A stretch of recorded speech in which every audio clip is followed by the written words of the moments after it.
They thought he was just the janitor. They laughed when he was called onto the training mat. Some even pulled out their phones to record the humiliation.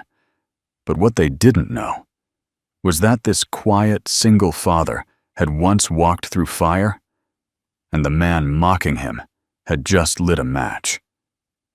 This isn't just a story about a fight. It's about dignity, redemption, and how one man's silence spoke louder than a war hero's pride. If stories like this stir something in you, hope, courage, or maybe just a belief that good people still rise when it matters most, we invite you to subscribe to our channel. We tell real stories with heart, stories that remind us what we're made of. Now, take a deep breath, because what happens next will leave you speechless. Hey, janitor, you missed a spot. Right under my boots. The voice cut through the morning silence like a dull blade. Bo McAllister didn't look up. He pressed the mop forward, his movements steady, unhurried. The gym floor beneath his boots gleamed under the fluorescent lights of Echo Creek Military Base's combat training facility. Behind him, a cluster of young recruits snickered. "Careful," one whispered. "Might trigger the war hero with a mop." Another laughed. "Bet he cries over spilled coffee, too." Bo said nothing. His silence was neither weakness nor defeat. It was ritual. He wasn't here to prove anything to anyone. He was here for the paycheck, the routine, and for the quiet hours before the chaos of drills and shouting took over. But today wasn't like other days. A new voice entered the room, crisp and sharp as frostbite. "Well, isn't this precious? The mop man's leading the morning shift." Everyone snapped to attention as Colonel Dana Voss strode in, her combat boots clapping against the floor with theatrical confidence. Her name preceded her: 2 silver stars, a viral military influencer, and a reputation built on breaking spirits as much as records. Bo straightened up slowly, wringing out the mop into the bucket without a word. Voss crossed her arms. "Tell me, who thought it was a good idea to let the janitor in the training bay during active hours? This isn't a daycare." "Colonel Voss," came a calm voice from the corner. Riley Morgan, a young Hasi with a reputation for level-headedness, stood at attention. "Mr. McAllister has clearance. He always works the early shift." Voss tilted her head toward Riley, eyes narrowing. "And you are?" "Hasi Morgan, ma'am." Voss smirked. "You defending the cleaning crew now, Morgan? Planning to join them once you flunk out of hand-to-hand?" Riley clenched her jaw, but said nothing. Bo continued to mop near the edge of the room, unbothered on the surface. But if one looked closely, his hand had paused for half a second longer than usual. Voss turned back to Bo. "You know what bothers me most? Not that you're here. Not that you're cleaning this floor like your life depends on it. What bothers me is that you walk around like you belong, like this is your battlefield." Bo finally looked up, just long enough to meet her gaze. His eyes, calm and unreadable, said nothing, but the room fell silent. Voss scoffed. "Right. Nothing to say. Fitting. Silence is the last refuge of the irrelevant." A few of the younger soldiers chuckled again, nervously this time. Riley stepped forward. "Ma'am, with respect, Mr. McAllister isn't interfering." "Enough." Voss raised her hand. "I don't run a charity, Morgan. This base runs on discipline and performance, not pity for silent men with brooms." Then Bo placed the mop against the wall, wrung out the last drop, and reached for his gloves. Not combat gloves. Vinyl, for cleaning. He walked toward the door, passing Voss with quiet composure. She followed him with her eyes, irritated by his lack of reaction. "Do you know what separates a soldier from a civilian, Mr. McAllister?" she called after him.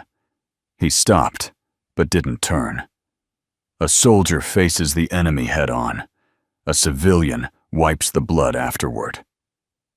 Bo paused. Then, after a long beat, he said something no one expected. "In my experience," he said, voice low, even. The loudest voices in the room usually weren't there when it counted. Then he walked out.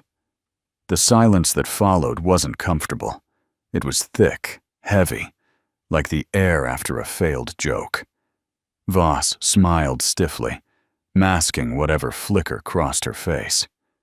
"Humor," she said dryly. "Cute." But Riley wasn't smiling. An hour later, Voss posted a short clip to her social media, a sweeping pan of the training room, captioned, "Starting the day strong. Some folks just clean up after greatness."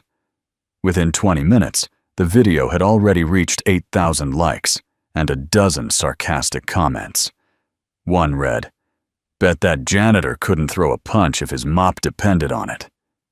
Riley sat in the corner of the mess hall, watching the likes rise. She had heard stories, rumors, whispers. A man who never spoke about his past, who showed up rain or shine, who once caught a runaway trainee falling off the pull-up rig with reflexes no janitor should have had. Most thought he was just lucky. But Riley had been watching longer than most. And what she saw, how Bo moved, how he listened, how he reacted, was not luck. It was control. Precise, deliberate control. She pulled out her tablet and opened the base personnel files. His name came up, but there was almost nothing. No military service record. No background prior to the janitorial contract. Just a note. Background verified through secure channel. She frowned. Back in the gym, Voss addressed her squad. "Listen up," she barked. "We have a live combat exercise Saturday. I expect full performance, no excuses, especially from those who think compassion outranks competence."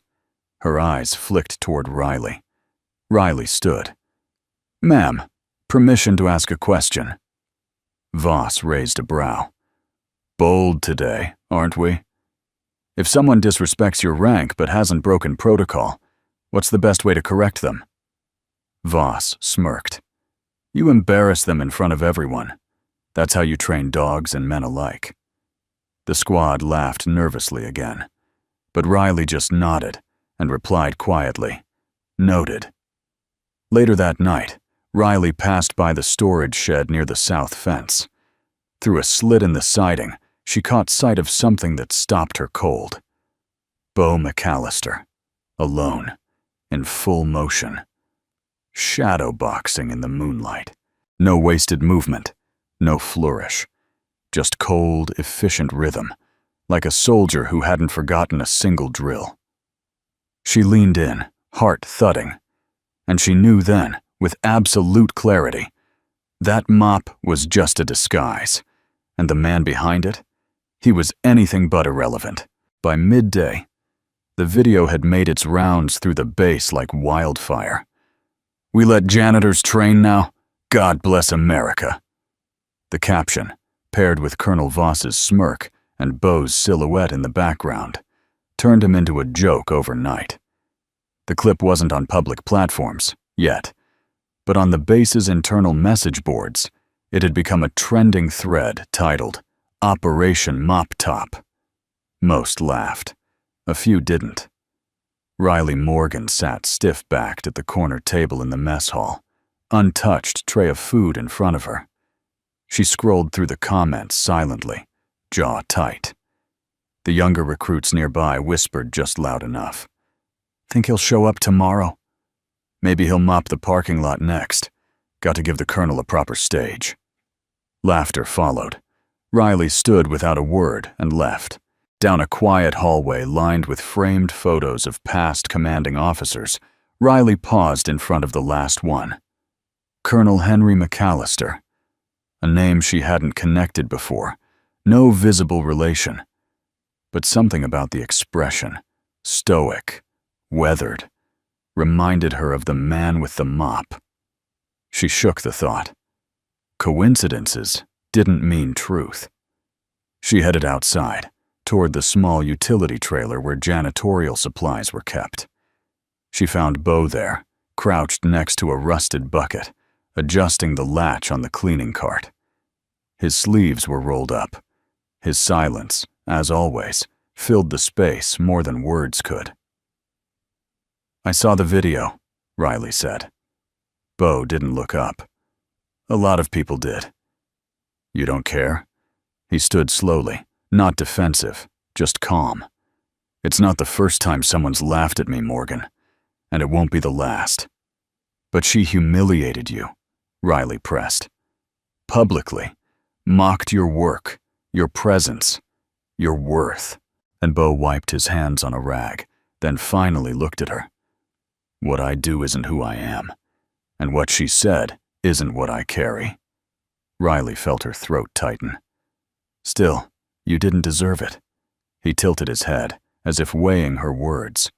Then, with a quiet gravity, replied, "Neither did my wife. But life doesn't hand out fairness. It hands out chances to choose who you want to be, no matter what the world sees." The words hung between them. Riley blinked, trying to steady herself. "You lost her?" Bo nodded once. "Cancer. While I was deployed. One message got delayed. By the time I read it, the funeral was over." Riley whispered, "I'm sorry." "So was I." He turned back to the cleaning cart. "Now I clean places I once trained in. It keeps me close to what I left behind, but far enough not to burn." Riley stood still for a moment, watching the man whose dignity didn't need defending, because it was woven into every movement, every silence. Then she said quietly, "They don't deserve to laugh." Bo's voice was low. "Let them.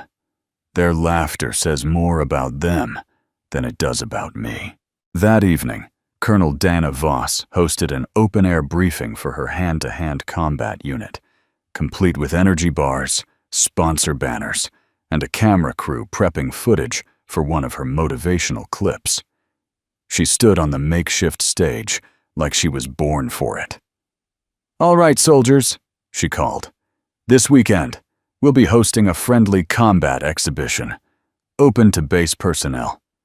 Fun, clean, morale-boosting stuff." Someone in the back raised a hand. "You fighting, ma'am?" Voss grinned. "I might. Depends on the challenge." Another chimed in. "Why not fight the janitor? Make it interesting." Laughter erupted. Voss let it build before holding up a hand. "You know what?" she said, eyes gleaming. "Why not? If our mop master thinks he can last 3 minutes with me, I'll let him prove it." The crowd roared. Riley, standing at the edge of the circle, stepped forward. "That's not a fair match, Colonel." Voss turned. "Excuse me?" "He's not a soldier. He didn't ask for this." "No," Voss said smoothly. "He didn't. But he walked onto my mat, in my house, looking like he belonged. So maybe it's time we find out if that quiet of his hides anything worth hearing." "You just want to humiliate him," Riley said evenly. Voss walked forward, slowly, deliberately, until she was eye to eye with the young soldier. "Let me give you a tip, Morgan. The world doesn't hand out fairness. It hands out winners and excuses." Then, with a smirk, she added, "You defending the janitor, or hoping to join the cleaning crew?" Before Riley could answer, a voice interrupted from behind. "If I accept," Bo said, stepping into the light, "will you stop talking long enough to listen?" The crowd went silent. Voss turned, eyebrows raised. "Well, well, the man speaks." Bo's gaze was calm, steady. 3 minutes. No cameras, no crowds, just the mat. "No deal," Voss replied. "You want a mop in my house? You do it by my rules. Saturday morning. Full audience." He studied her for a long moment. Then, simply said, "Fine," and turned to leave. "But if I last, he added, glancing back once. You'll do more than shut up. You'll remember. Remember what? She asked, amused. That not everyone who sweeps floors is beneath you. As Bo walked off into the dusk, the whispers started again. But this time, they didn't all sound like mockery. Some carried awe, others, doubt. And one voice, Riley's, followed after him silently in her thoughts. He didn't fight back because he was afraid. He waited because he knew. And something told her. Saturday morning wouldn't go the way Voss planned. The news spread faster than any official memo. Colonel Voss to spar with the janitor this Saturday. No one said his name. They didn't have to. Everyone on base knew who the janitor was now. By Friday morning, the walls of Echo Creek's training facility buzzed with tension and rumor. Some laughed at the absurdity. Others, particularly the seasoned soldiers, weren't laughing at all. Because something about Bo McAllister didn't add up. 3 minutes, full audience, no headgear, just a little fun. Voss's voice echoed through the mess hall as she spoke with 2 young camera operators prepping for her content reel. You really think he'll show? One asked. Oh, he'll show, she said, biting into an apple like it was already over. These quiet types always do. It's the only time they get to feel noticed. That night, Riley couldn't sleep. She paced the barracks hallway, the faint hum of the vending machine, the only sound. Her thoughts spun. The last time she'd seen someone that composed before a fight, it had been her brother, on the day he left for deployment and never returned. It wasn't confidence, it was clarity. Bo McAllister moved like a man who knew exactly what he was capable of and chose not to show it. But now, he was stepping into a ring with a woman whose punches had shattered jaws and egos alike, and everyone would be watching. Saturday, 8 a.m. sharp. The facility gym had never seen a crowd this size. Uniforms filled the bleachers. Even a few high-ranking officers showed up, murmuring behind folded arms. Riley stood near the edge of the mat, heart thudding, arms crossed tightly. Her eyes locked on Bo as he entered, not in any uniform, but in the same worn gray t-shirt and cargo pants he always cleaned in. No gloves, no swagger, just that silent stillness, like still water before a storm. Voss entered to applause. She wore sleek combat leggings, branded gloves, and a faint smirk. A camera crew followed her steps. One of the techs whispered, "Stream is live." Another handed her a mic. "This morning," Voss said, turning to the crowd, "we're going to settle a very important question. What happens when you mistake silence for strength?" She turned toward Bo. 3 minutes. All in good fun. He nodded once. That's what they always say before a war starts. Her smile twitched. The bell rang. Voss struck first. A jab, fast and calculated, cut through the air. Bo dodged with a subtle pivot, hands still low. No counterattack. Another jab. Another dodge. Bo's footwork was quiet, precise, controlled like breathing. The crowd murmured. Riley's eyes narrowed. Voss circled, now annoyed. "Come on, show me you're awake." Still, no strike from Bo. Just evasions so clean, they bordered on elegant. "You think you're proving something?" she hissed. "You think I'm here to fight?" Bo's voice was calm, unreadable. "I'm here to remember." "To remember what?" He smiled softly. "Why I stopped fighting in the first place." 30 seconds in, Voss launched a roundhouse kick, textbook form, maximum impact. Bo stepped aside like wind passing through an open door. The kick missed by inches. Gasps rippled through the crowd. Even the camera crew froze. Voss gritted her teeth. "Stop dancing." "I'm not dancing," he said, I'm waiting. For what? For you to figure out this isn't about you. By the end of the first minute, sweat had formed on Voss's brow. Bo hadn't thrown a single punch, and yet he owned the room. Riley leaned toward the commanding officer next to her.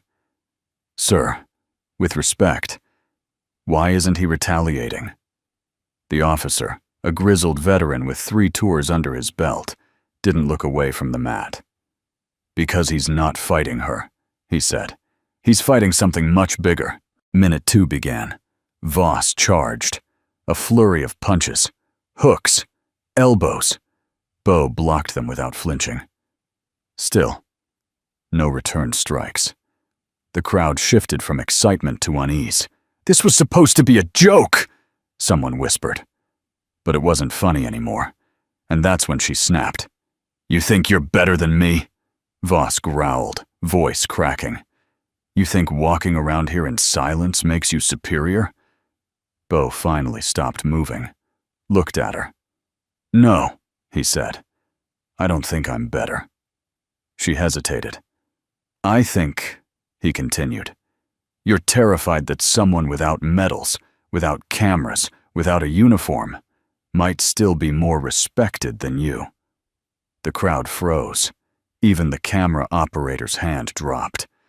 Voss lunged with a frustrated scream. And that's when it happened. A single movement, swift, surgical, final. Bo stepped in, not to strike, but to deflect. He caught her wrist, shifted her weight, and let her momentum carry her. In one clean motion, she tumbled to the mat. Hard. The room erupted, not in laughter, but in silence. Bo stepped back, hands still low. Voss lay stunned, her pride bruised far more than her body. He looked at her, not with gloating, but with something softer. Pity? No. Understanding. I told you, he said gently. I wasn't here to fight. I was here to remind you. Remind me of what? She croaked, sitting up. That dignity doesn't come from power, he said. It comes from restraint. Riley stepped forward, unable to stop the tears welling in her eyes. It wasn't the spectacle that moved her. It was the truth behind it. Bo wasn't a hero in the conventional sense. He wasn't trying to win. He was trying to heal something broken. In her. In them. Maybe even in himself. The bell rang. Match over. No knockout. No scorecards. Just a man who refused to strike, and in doing so, silenced the entire base. The gym had never been so quiet. Not after a fight. Not like this. People didn't leave immediately. They lingered. Some sat in stunned silence. Others stared at Bo as he walked off the mat. No victory lap, no fist in the air, no words. Just the same steady stride, as if he'd finished mopping the floor and was on his way to clean the next one. Colonel Voss remained on the mat, seated upright, her eyes distant, jaw locked. Sweat mixed with disbelief on her face. She didn't look hurt, at least not physically, but something inside her had cracked, and everyone could feel it. No one clapped. No one cheered. Because this wasn't entertainment anymore. This was something else. Outside, the late morning sun lit the concrete walkways with blinding brilliance. Bo moved toward the utility shed with his usual pace. But today, Riley followed him. This time, she didn't hesitate. You didn't just beat her, she said behind him. You dismantled everything she hides behind. He stopped, turned halfway, just enough to meet her eyes. I didn't want to, he said softly, but you had to. He gave the faintest nod. They stood in silence for a moment. Then Riley asked the question that had haunted her since the first day she watched him move like no janitor ever should. Who are you, Bo? He looked at her for a long beat, as if deciding how much of the past he was willing to reopen. Finally, he gestured toward the storage unit behind the shed. "Come with me." The storage space was dark, dusty, and filled with boxes, worn mats, and old gear. In the corner, beneath a gray tarp, Bo uncovered a small wooden trunk. He flipped the latch and opened it. Inside were things no janitor would own: a folded military flag, a pair of broken dog tags, a faded photograph of a woman holding a baby, and beneath it all, a laminated citation for the Silver Star, unsigned. Riley knelt beside him. Her eyes scanned the document. Bo McAllister, Special Operations Group, Operation Fallen Breath. She stopped. This mission was classified. He nodded. Still is. Then why show me this? Because you asked who I am. And? Bo lifted the photograph. I was a ghost. The kind they send in when things go so wrong, no one wants to admit it happened. He sat back on an old bench, the weight of memory settling in. My wife's name was Claire. She used to beg me to leave the military, said I was losing pieces of myself I'd never get back. I told her I was holding the line, protecting the country, doing the honorable thing. He laughed bitterly. But honor doesn't hold your daughter when you're not home to say goodbye. Riley felt her chest tighten. She died while you were deployed? Stage 4 lymphoma. I was in the middle of a silent op in eastern Syria. Message never reached me in time. He exhaled, slow and heavy. I came back to an empty house, a 5-year-old who barely recognized me, a flag folded on the porch, and a chest full of medals I couldn't look at without shaking. Riley sat beside him. So you walked away? No, I disappeared. He paused. Joined a civilian contract. Maintenance. Cleaning. Kept moving base to base. Changed my name on paperwork. Took jobs no one noticed. The world needed noise. I needed quiet. Until her. He looked at her, brow raised. Voss, Riley clarified. She pulled you back into the noise. Bo's eyes softened. She reminded me what silence costs when people use it to bury others. There was another pause. Then Riley asked, "Why didn't you fight back sooner?" Bo's answer came like a whisper of truth. Because I didn't come here to prove who I was. I came here to protect who I've become. Riley didn't say anything for a while. She stared at the box, at the medals, at the dog tags with the crack down the middle. Then she looked at Bo. Really looked at him. Not as a janitor. Not even as a ghost soldier. But as a man. Flawed, scarred, and still standing. I used to think strength was about how loud you could be, she said. How hard you could hit. But watching you today, it made me realize something. He waited. Real strength is when you can hit, but choose not to, and still leave the room in silence. Bo smiled faintly. I used to think that too, he said. She stood up slowly, brushing dust from her uniform. There's going to be fallout. From today. He nodded. I know. They'll come asking questions, wanting statements, maybe even an apology. They'll get neither. She grinned. You're kind of a legend now, you know. I'm still just a janitor, he replied. Riley stepped toward the door, then paused. Not to me. She hesitated, then added, and not to anyone who was paying attention. As she walked out into the sunlight, her mind raced with everything she'd just heard, seen and felt. The medals, the silence, the pain, the restraint. Inside the shed, Bo remained seated beside the box of memories, the sun cutting through the window in a single golden beam. He reached for the photograph again. His thumb brushed across Claire's smile, and softly, almost inaudibly, he whispered, still holding the line. The line wasn't a battlefield anymore. It was integrity. It was dignity. And today, it had been heard without a single shout. Saturday had given the base a storm. Sunday gave it an aftershock. By Monday morning, the video of the match had leaked. First on a closed base Discord server, then across anonymous military forums, and finally, it jumped the fence. Within hours, it was everywhere. No punches, no knockouts. Just a man in a janitor's shirt not fighting, and somehow winning anyway. The silence in that gym was now echoing across phones, laptops, and late-night news tickers. Single dad janitor silences decorated colonel in viral sparring match. The man who won without throwing a punch. The headlines were faster than truth. And truth was getting harder to ignore.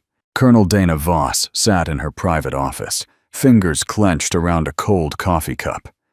The blinds were shut, the room dim. She hadn't spoken to anyone since the match, not even to the camera crew, who had tried to spin the video before it went viral. Too late, too big. And the worst part wasn't the comments. It was the silence from command. No backing, no statement, no rescue. Just a growing storm that she, for once, couldn't outbox. A knock at her door. "Go away," she muttered. Another knock. Then the door creaked open anyway. It was Lieutenant Anders, her second in command. Young, sharp, loyal, and visibly uncomfortable.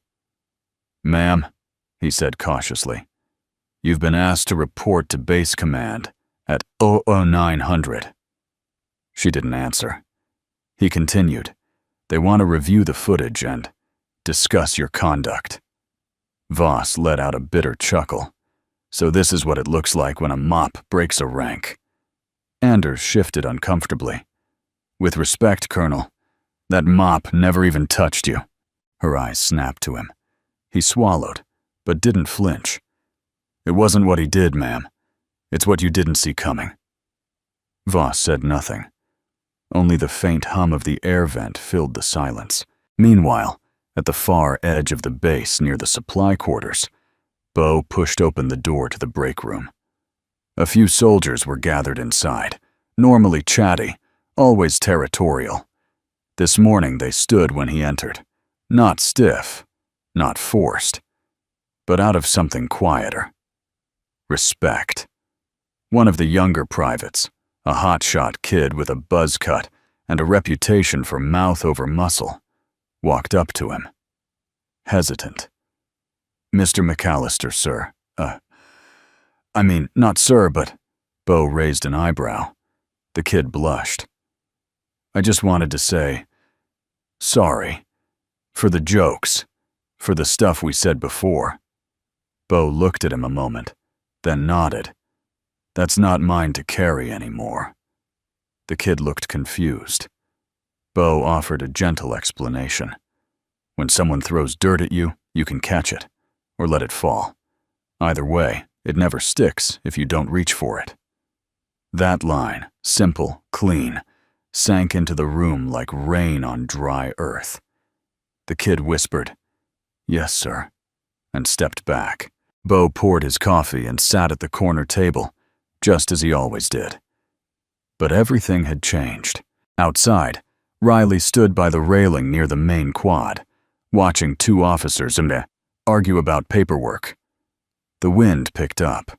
Autumn was settling in, a crispness in the air that always reminded her of beginnings and endings. She turned when she heard footsteps behind her. "Bo, I thought you hated attention," she said. He shrugged. "I do." She gestured to the group of enlisted men watching him from afar. "You've got more followers than the base newsletter." He gave a dry smile. "Fame's just noise with a spotlight. It fades." She looked at him. "And dignity?" He met her gaze. "Dignity walks home in the dark, and doesn't need anyone to clap. They stood together a moment, the wind pulling at Riley's bun and Beau's sleeves. Then she asked softly, "Why now? Why accept the match?" He looked away, toward the training bay where it had all unfolded.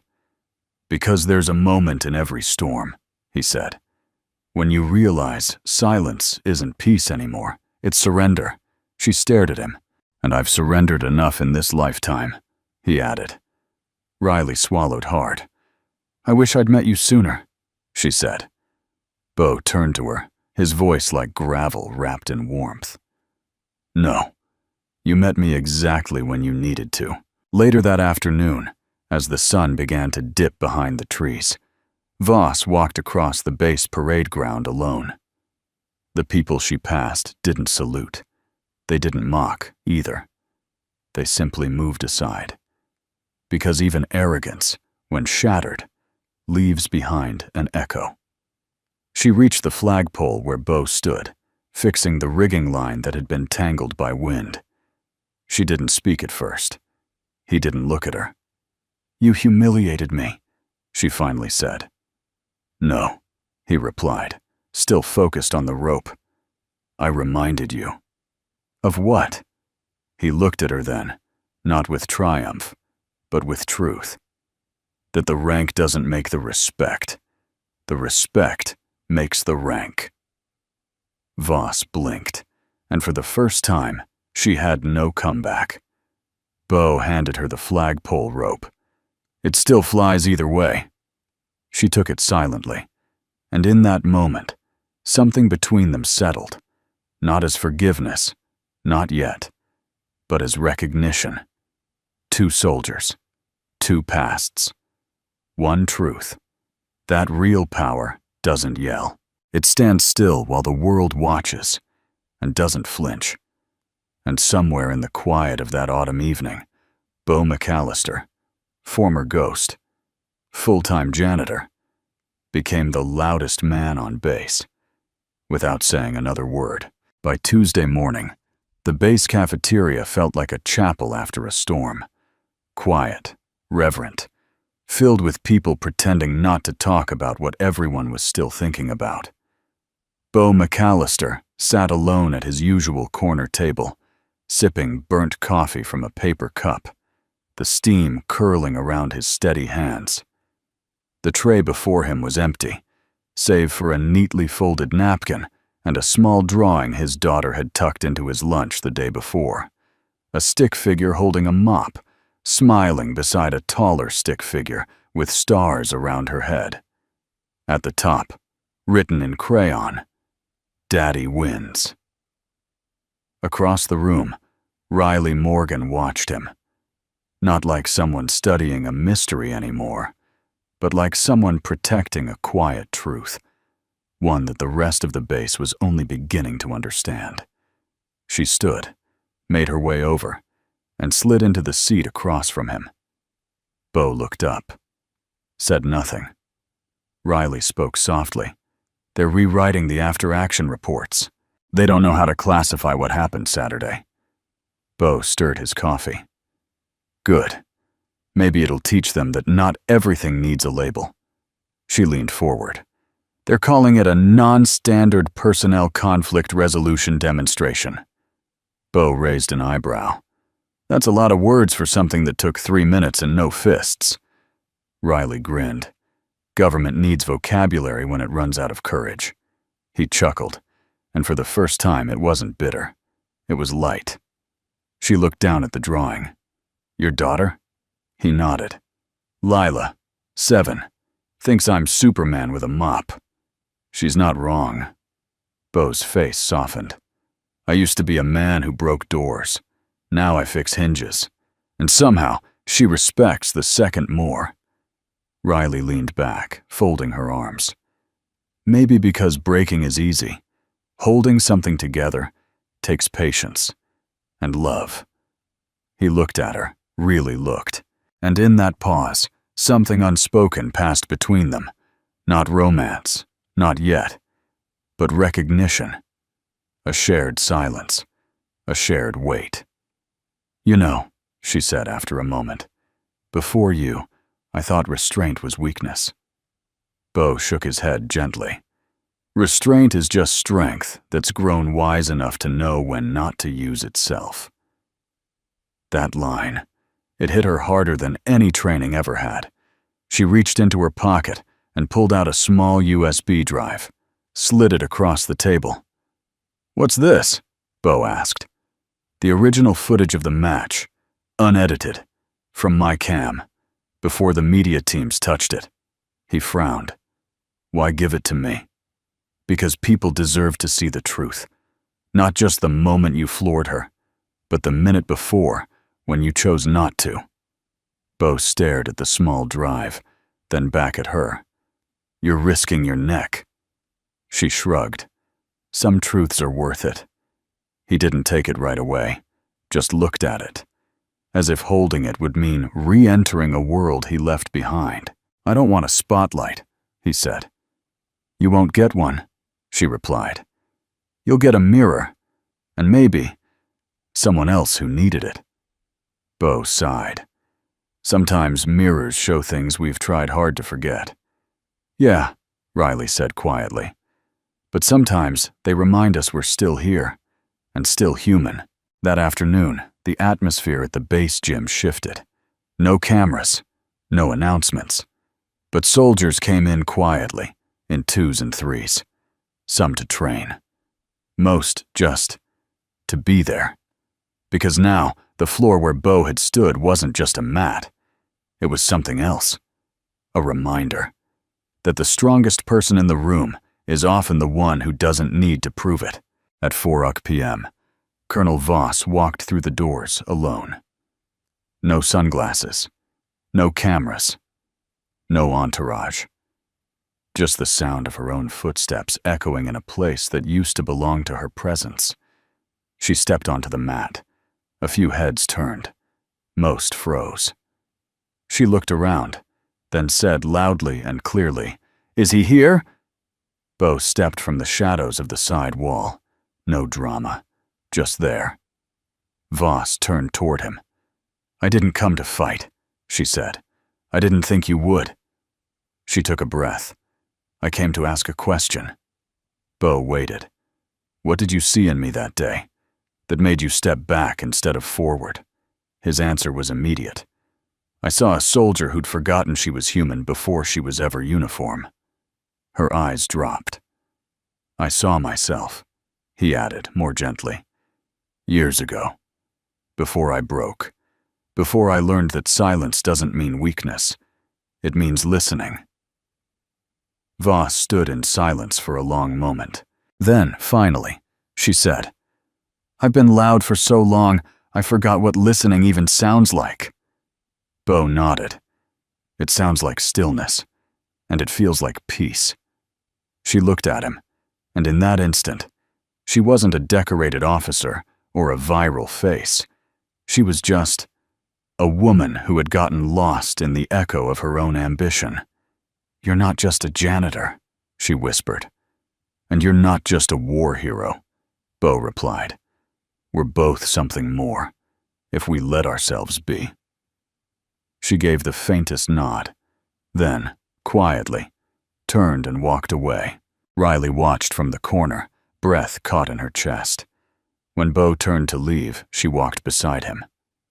"No one will believe that happened." "They don't have to," he said. "The people who needed to hear it were already in the room." She glanced at him sideways. "You always talk like your words are the last line of a poem." He smiled. "Because silence is the rest of the story." And this time, she didn't respond. She just walked with him, and let that silence tell her everything. The following morning, an email quietly arrived in inboxes across the base. Subject: Internal Review. Initiated: Conduct and Command. Ethics: Lieutenant Coronda Dana Voss. No fanfare. No explanation. Just 6 lines of administrative language. But to those who had witnessed the sparring match, it was more than enough. By noon, the rumors were no longer whispers. They were statements, soft, sharp, and spreading. "Command's not happy." Someone forwarded the full footage. Turns out silence is louder than we thought. In her quarters, Voss sat motionless, facing the wall.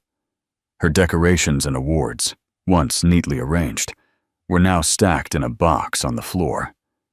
The wall was bare, the space stripped of identity, like a chapter being erased before it could end on its own terms. Her phone buzzed. One new text, from an unknown number. "It's not too late to listen. RM." She stared at it, then put the phone down, unread. Meanwhile, back in the main hallway of administration, Riley stood in front of a bulletin board that had once held sign-up sheets, training schedules, and weekend events. Now, it held something else. A handwritten quote, tacked right in the center. "Strength isn't the power to strike. Strength is knowing when not to." Unknown. But everyone knew who had said it.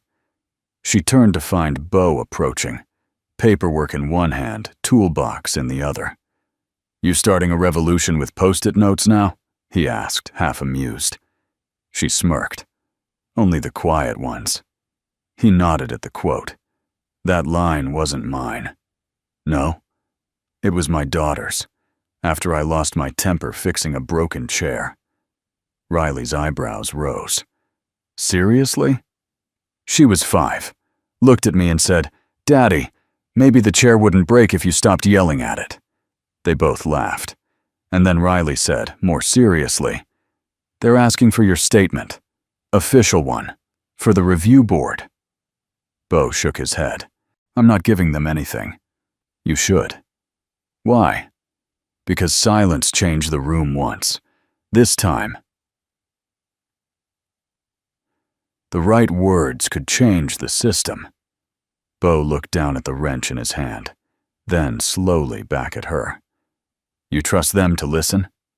"No," she said, "but I trust the people reading the report after them."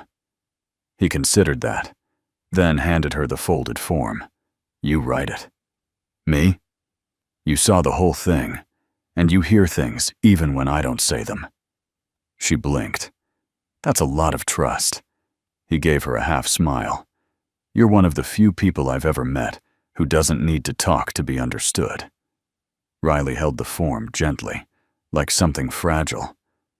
"All right," she said, "but I'm putting that chair story in." "Then I want creative credit." That afternoon, Voss was summoned to the command building. She walked alone. No gear, no rank on her shoulders. Just a woman stepping into a room she no longer controlled. Inside, 3 senior officers sat behind a simple table. The mood was firm, but not aggressive. Serious, but not vengeful. They handed her a folder. Inside, her career summary, the footage, and a single-page letter titled, "Character Witness Statement, McAllister, B." She read the first paragraph in silence, then the second, then the final lines. Riley had written them with clarity, but also grace. He didn't come here to defeat anyone. He came here to remind us that in a world full of voices, dignity is what we hear when someone chooses not to shout. For the first time in years, Dana Voss felt something slip in her chest. Not pride, not anger. Something softer. Something like regret. Outside, Riley waited on the steps, arms crossed, watching clouds gather over the ridgeline. When Voss exited the building, she didn't say anything. She just stopped beside Riley and stared into the same sky. "You wrote that statement," Voss said at last. "I did." "Why?" "Because I didn't want your story to end in bitterness." Voss turned to her. "You think I deserve that kind of grace?" Riley answered without hesitation. "I don't think grace is about what we deserve. I think it's about what we choose to carry forward." Voss was quiet. Then, after a long pause, You're a better soldier than I ever was." "No," Riley said gently. "Just one that had the right teacher." That evening, as the sun slipped behind the mountains, Bo sat alone on a bench outside the barracks. No mop, no toolbox. Just the drawing from Lila, folded neatly in his lap. He looked out toward the horizon, where the light faded slowly, leaving behind a golden hush. Riley joined him without a word. She sat, her shoulder brushing his for the first time. Neither spoke for a while. Then she asked, "Do you ever miss it? The noise, the mission, the war?" Bo looked at her, then back at the horizon. "Sometimes," he said, "but not like before." "What changed?" He smiled faintly.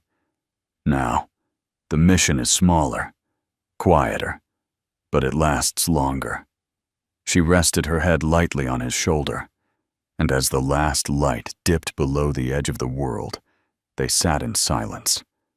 Not because they had nothing left to say, but because some stories are best felt, not spoken.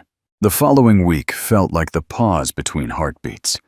No drills barked from loudspeakers, no selfies from Voss's page, no laughter echoing from locker rooms at Bo's expense, only the quiet rebuilding of a base and of its people. But some stories, no matter how quietly lived, refused to stay silent forever. It started with a single comment on a private veterans forum. "Who is this janitor? His footwork looked like Delta. The restraint. That's not amateur instinct." Then a second post, this time with a blurry screenshot from the video. "That's not how civilians move. That's someone trained to disappear." Within 48 hours, whispers turned into questions. Questions turned into searches. And someone, somewhere, connected the dots. A man named Bo McAllister had once served under a different name. Decorated, disavowed, erased. Now, quietly cleaning floors at Echo Creek. The government hadn't outed him.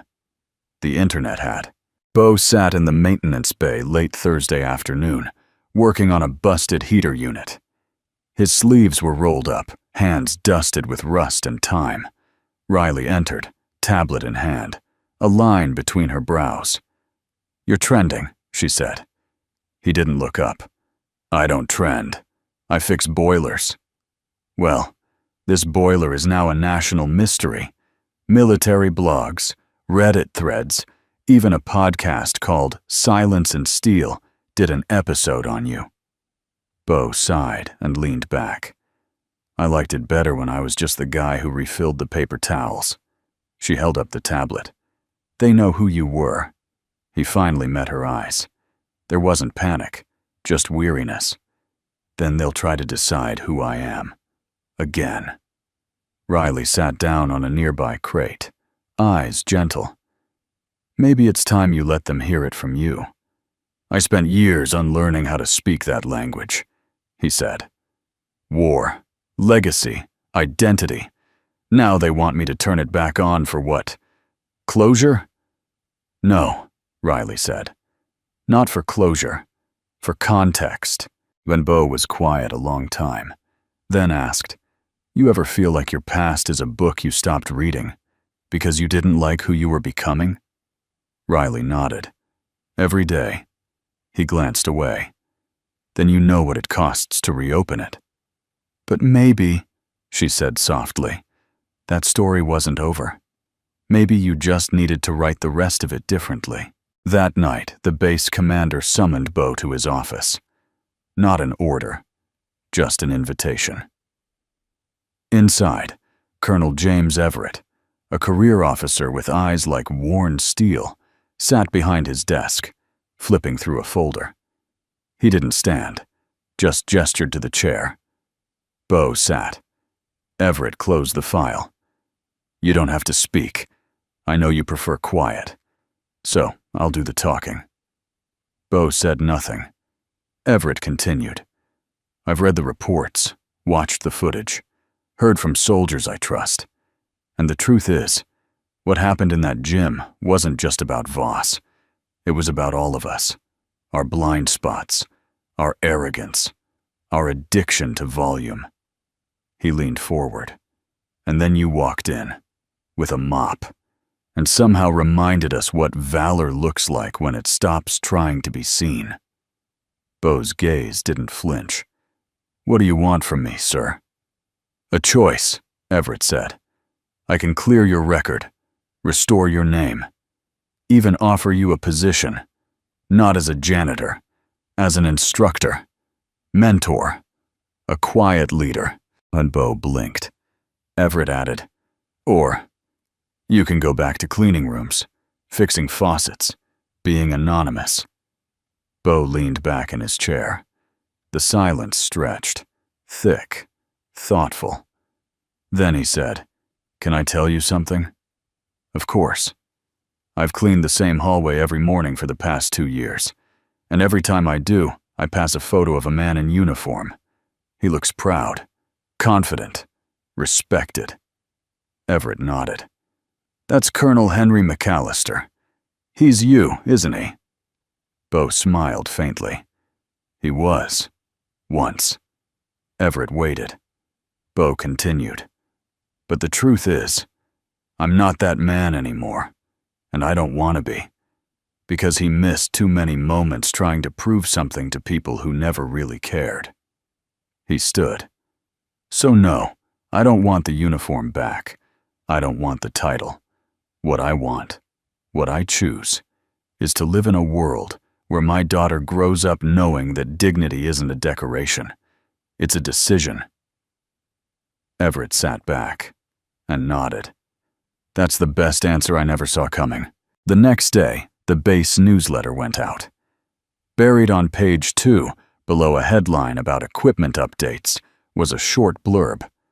"McAllister declines recognition, cites integrity over title." Some men fight to be remembered. Others live to remember what matters. No fanfare. Just truth. That evening, as the sun lowered and the shadows stretched long over the quad, Riley found Beau kneeling beside a faulty water valve near the barracks. She handed him a bottle of sweet tea and sat beside him. "They offered you the kingdom, didn't they?" she asked. He nodded, sipping slowly. "And you turned it down." "I didn't come here to wear a crown," he said. "I came here to fix what I broke in myself." Riley looked at him, her voice quieter now. "You know, I used to think people like you only existed in war movies. Then you showed up with a wrench and a heart like stone, and changed everything I thought I knew about strength." He smiled. "Stone can't bend, but wood weathers. It holds. And hearts? They learn, if they're lucky." She leaned closer, just slightly. "You think you've learned enough?" He met her eyes. "I'm still sweeping pieces." Riley reached for his hand, calloused and worn. She held it gently. "Then let's keep sweeping," she whispered. "Together." And in the hush of that moment, beneath a sky turning gold and blue, 2 lives once fractured by war, loss, and silence began to rebuild. Something softer. Something stronger. Something real. The wind carried the first breath of winter through Echo Creek. Leaves scraped across the parade ground like forgotten letters. Soldiers moved about in tighter jackets, faster steps. But somehow, despite the cold, the base felt warmer than it had in months. Something unseen had shifted. It wasn't policy. It wasn't protocol. It was perspective. And it had started with a mop, and a man who didn't raise his voice to be heard. Inside the training facility, a new tradition had quietly begun. At the far corner of the gym, a corkboard labeled Legacy Wall had appeared. No one officially announced it. No one claimed it. It simply started growing. Pinned on the board were snapshots, notes, handwritten reflections, a photo of Beau mid-step on the mat, eyes calm as the world watched him. A note from a young recruit. He taught me that strength doesn't have to bruise to be real. A drawing from a child, Lila's crayon masterpiece, framed by someone who had found it in the trash and knew better than to let it go. Every day, more pieces were added. No rank, no signatures, just stories. That afternoon, Riley entered the mess hall and found Bo exactly where she expected him. Corner table, worn mug in hand, quietly reading a repair manual like it was poetry. "You know you've got a fan club now, right?" she said, dropping into the seat across from him. He looked up, one eyebrow raised. "Only club I ever wanted was the one that serves black coffee and doesn't talk too loud." "Too late," she smirked. "There's talk of naming the maintenance wing after you." Bo shook his head, half amused. "People don't need a name on a door. They need someone who keeps it open." That line landed like a stone dropped in still water. Riley grew serious. "Something else happened. Something I think you should hear before you read it on how to report." Bo set his mug down. "Go on." She leaned in slightly.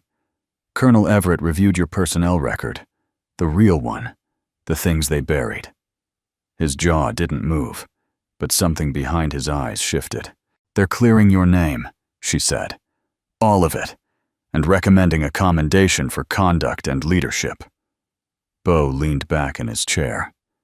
"Leadership," he repeated. "That's a word I used to wear like armor. Now I think it's something you carry in your palms, until they blister." "Some calluses are earned," she replied. He was quiet, thoughtful, then said, "I don't want the medal." "I figured. But if it opens a door for someone else who's been forgotten, then maybe it's worth letting them hang it on a wall somewhere." Riley nodded slowly. "You really are impossible to honor." Bo smiled. "Good. Maybe they'll stop trying and start listening." Later that evening, Bo walked through the base quietly, like he always had. But now, soldiers nodded. Some tipped their caps. One young sergeant simply placed a hand over his heart as Bo passed. No salute. Just thanks. Outside the barracks, an older groundskeeper waved him over. "You McAllister?" the man asked, his voice cracked with years. Bo nodded. The man reached into his jacket and pulled out a small, folded newspaper clipping. It was yellowed with time. A photo of a soldier in full gear. A headline, "Operation Fallen Breath. Casualties high. Details classified." "My boy served under that mission," the man said quietly. "Came home changed. Said the only reason he made it back was because someone carried him half a mile through enemy fire. But he never knew the man's name." He looked at Bo. "I think it was you." Bo didn't speak. He just looked at the photo, and after a long moment, gently folded it back. "It wasn't about being seen," he said. "It was about not leaving anyone behind." The man nodded, eyes misting. "You didn't," he said. Then he walked away. At dusk, Riley found Bo standing at the flagpole again. Same place where weeks earlier, he'd fixed the rigging while being ridiculed. Same place where Voss had stared at the ground, no answers left to offer. The wind tugged at the rope now, making it sing. She stood beside him, hands in her pockets. "I heard they're rewriting the leadership curriculum," she said. Bo raised an eyebrow. "They're adding a module called Ethics in Silence, inspired by a janitor who reminded a base what humility looks like." He chuckled.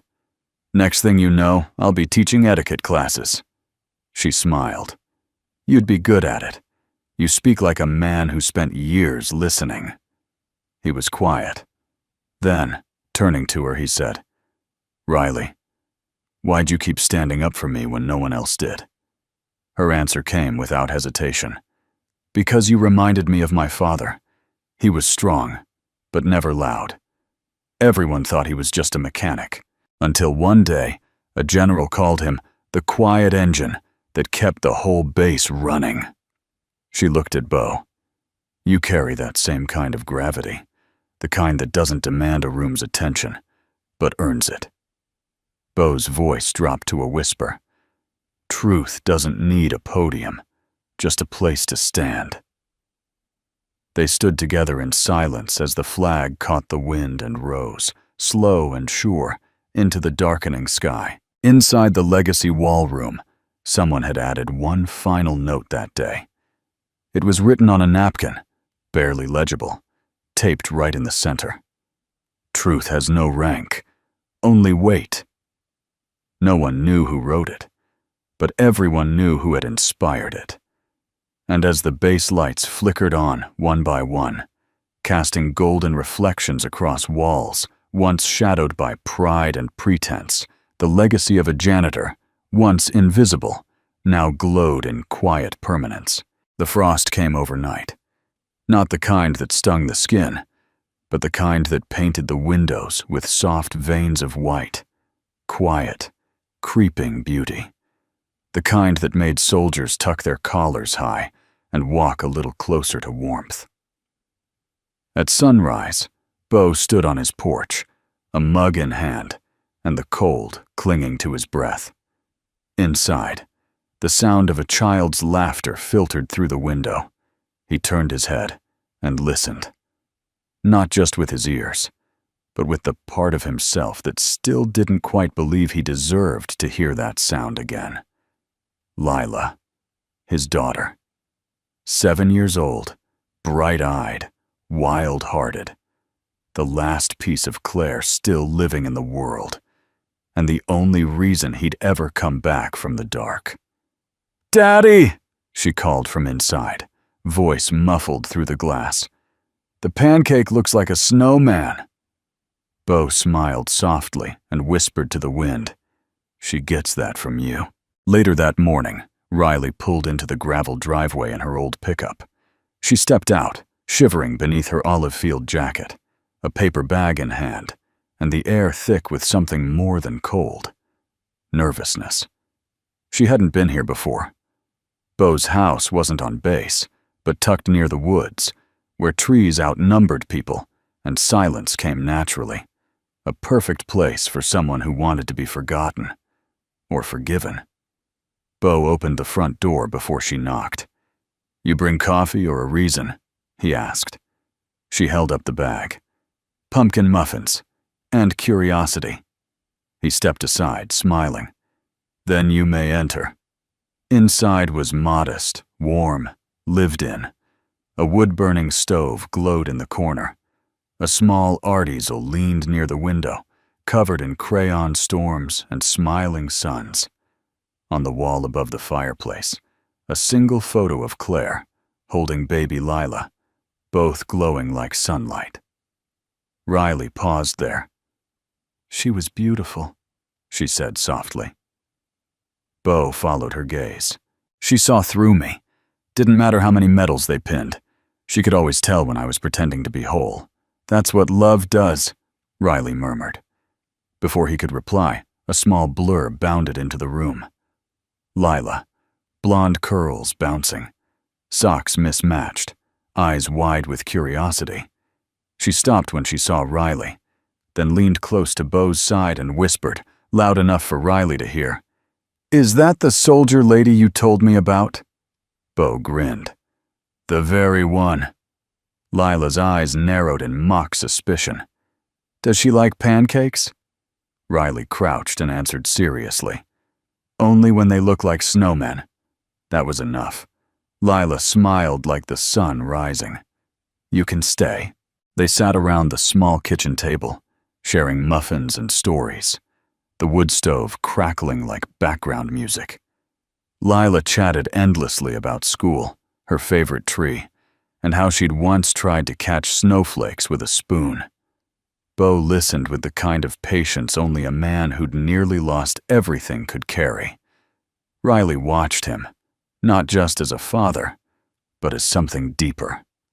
A man who had once been trained to end lives, now carefully braiding his daughter's hair between bites of breakfast. It was the quiet heroism people rarely wrote about, and the kind that changed everything. Later, after Lila curled up for a nap with a stuffed raccoon named Sergeant Pickles, Riley and Bo stepped onto the porch. The wind had calmed. The frost was melting under a soft sun. "She's remarkable," Riley said. "She's Claire with more questions," Bo replied. They stood in silence for a beat. Then Riley turned to him. "Why me?" He looked at her. "Why did you let me in?" she asked, eyes steady. "You kept everyone else at a distance. Voss, the command, even the others who tried to help. But not me. Why?" Bo didn't answer right away. Then he said, "Because when I was drowning in silence, you didn't try to shout over it. You just sat beside me in it." Her breath caught. "And because," he added, quieter now, "when the world tried to define me by what I used to be, you asked who I chose to become." Riley's eyes glistened. "You changed me, Bo." "No," he said. "You reminded me that we're still allowed to live after the war ends, still allowed to love, still allowed to laugh." He took her hand, not boldly, not possessively, but with quiet reverence, like she was something sacred. "I never thought I'd have a second chapter," he said. "But if I do, I want you in it." Riley squeezed his hand.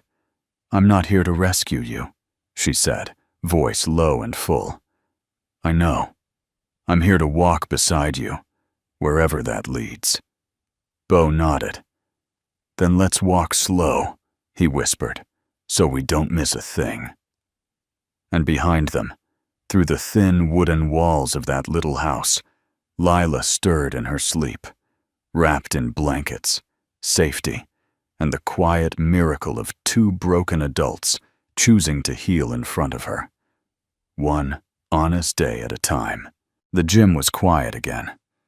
Days had passed since the fight, since Bo Callahan, the janitor with a mop and a quiet past, stepped into the ring and silenced not just fists, but a culture of arrogance. Word had traveled fast. Too fast, maybe. The footage, though not meant to be filmed, had somehow leaked online. Military blogs, veteran forums, and martial arts communities were all buzzing with the same disbelief. A janitor outclassed the war hero. He didn't raise his voice. He raised the bar. Bo wanted none of it. He didn't show up at the gym again. He didn't check the forums or answer the calls. He went back to the base janitor's closet, wiped down lockers, swept the same hallways.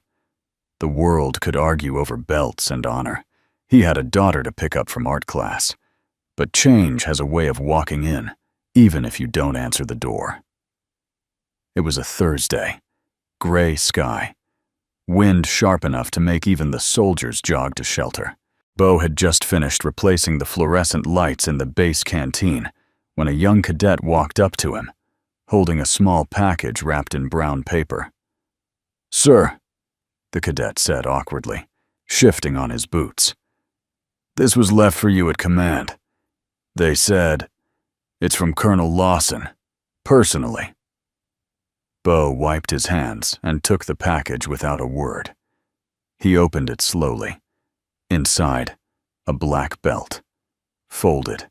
No certificates. No fanfare. Just a note. For the man who proved that silence can be louder than applause. R.L. He stared at it for a long while, and then, without expression, tucked the belt gently back into the package. He left it in the staff lounge, right on top of the old piano, where no one played anymore. That night, Riley found him on the edge of the parade field, sitting on the back of his truck, guitar in hand, strumming something soft and unfinished. She climbed up beside him, and didn't speak right away. "Colonel wants you to take over training the new recruits," she finally said. He gave a wry smile. "As a janitor? As a coach?" He didn't respond.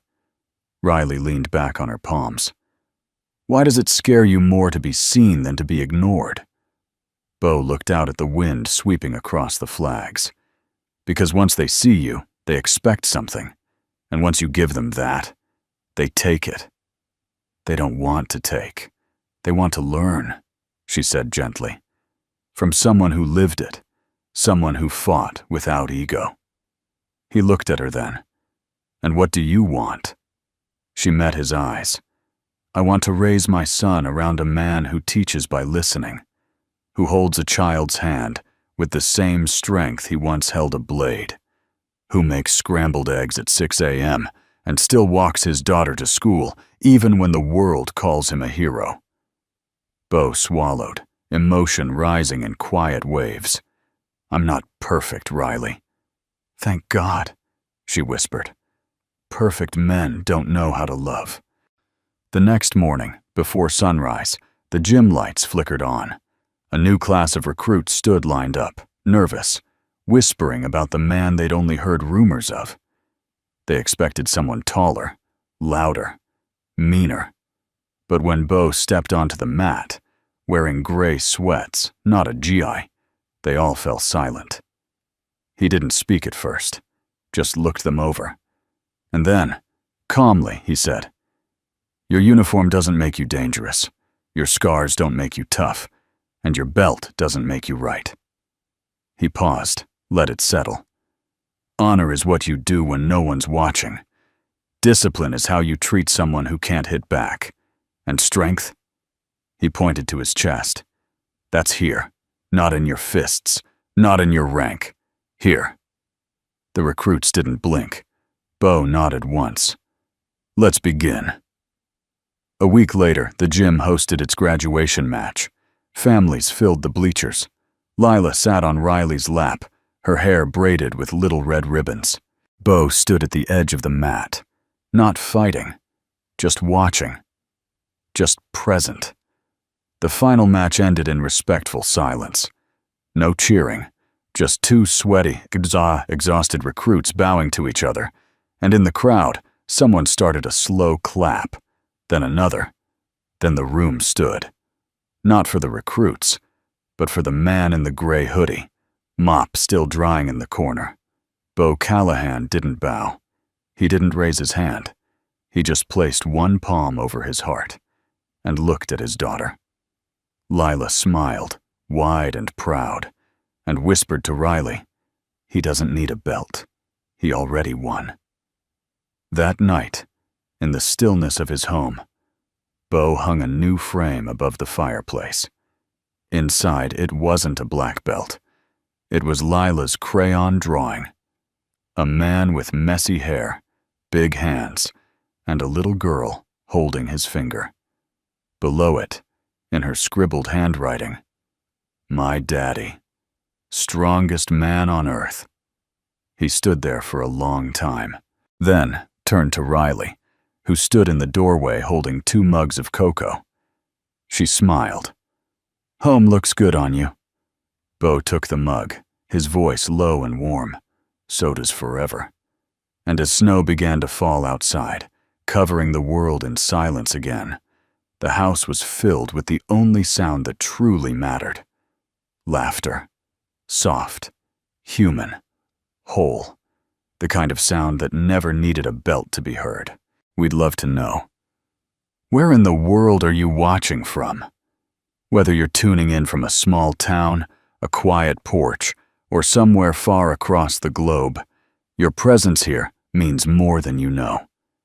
If this story moved you, if it reminded you of courage, of kindness, or of someone you used to be, please consider subscribing to our channel. We share stories that speak to the heart, the kind that stay with you long after the screen fades, and from the bottom of our hearts. Thank you for spending your time with us today. We're honored to be part of your day. Until next time, take care of yourself and those you love.